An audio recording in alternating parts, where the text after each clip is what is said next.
When it comes to electric vehicles in India, it's a two-wheeler segment that has been making all the noises, with most car makers shying away from it.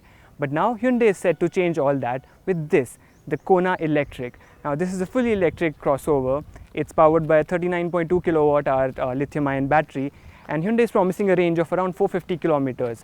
And all that sounds very impressive, but there are a lot of other questions that we need to answer about the car, and we'll do just that in this video.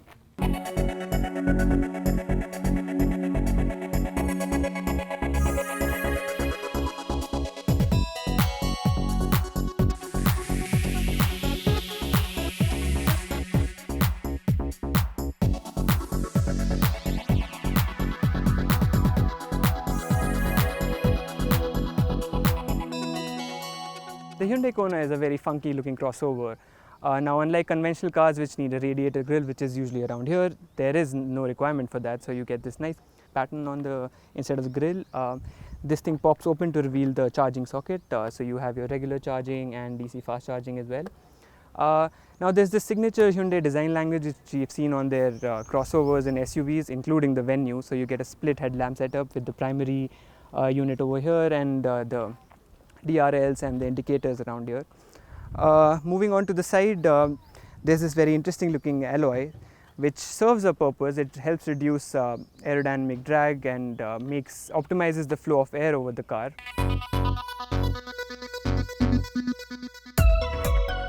Hyundai is offering the Kona with a very healthy list of features, right from a 7-inch touchscreen with Apple CarPlay, Android Auto and voice recognition support, and displays a plethora of information related to battery status and charging as well. A sunroof, electrically adjustable driver's seat, and a digital instrument console that varies the display based on the drive mode selected. You also get heated and ventilated seats and a tire pressure monitoring system.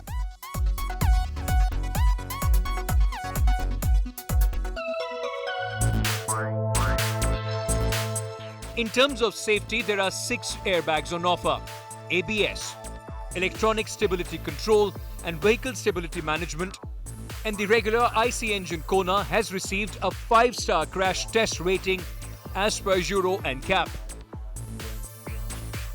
The Kona does have a couple of shortcomings when it comes to space though.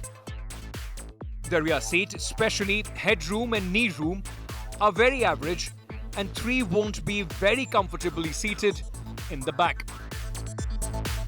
Also, a 334 litres of boot space isn't very generous either, and is in fact less than what the smaller Hyundai Venue offers. How different is the Kona compared to a regular petrol or diesel vehicle? Well, one very obvious difference is the fact that there's no noise. There's absolutely nothing, it doesn't make any sort of noise, which is interesting. It's a different experience, but the thing is, especially on Indian roads, when you're driving, especially in a crowded place, people can't hear the car coming, so you have to use the horn.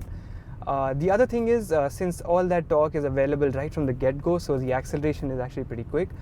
This thing will do 0 to 100 in about 9.7 seconds, which is pretty impressive. The steering is very well balanced in terms of weight. The Kona Electric feels at home in the urban environment and turned out to be pretty enjoyable to drive out on the tracks as well. The suspension, however, is slightly on the stiffer side and could have been tuned better to suit Indian road conditions. Underneath all the fancy bodywork resides a permanent magnet synchronous electric motor powered by 39.2 kWh advanced lithium-ion polymer battery. The total output of the system is pegged at 134 bhp with a peak torque of 395 Nm. The customers will be provided with 2 chargers along with the car, a portable charger and an AC wall box charger. The portable charger can be plugged into any normal 3-pin 15-ampere socket and charge the vehicle. This charger can top up daily running of 50 kilometers in less than 3 hours. Whereas the AC wall box charger 7.2 kilowatt, can top up the charge vehicle within 1 hour for running of 50 kilometers.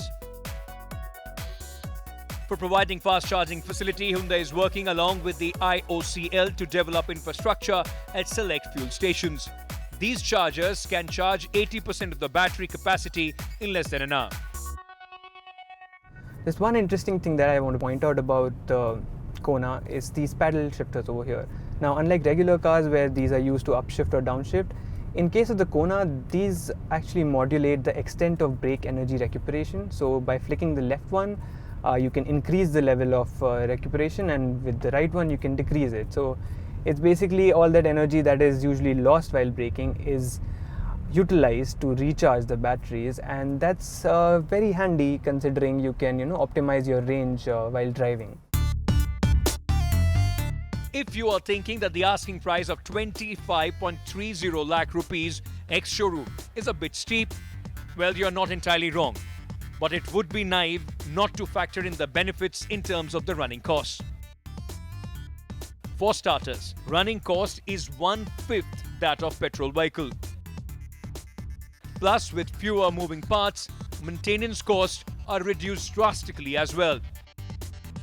And for peace of mind, the Kona Electric would be available with a warranty of 3 years and unlimited kilometers, along with a warranty for 8 years and up to 1,60,000 kilometers for its high voltage battery.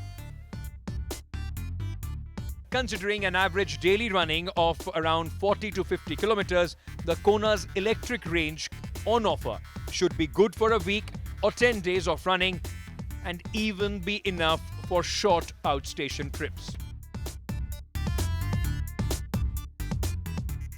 With the Hyundai Kona Electric, you get a very well-equipped crossover that can comfortably seat your family and is nice to drive. And in our opinion, the proportions are just right for our cramped urban spaces. But above all, it's the range. At 452 kilometers claimed, this can easily become your daily driver and is a very good alternative to any car, any petrol or diesel powered car in this price bracket.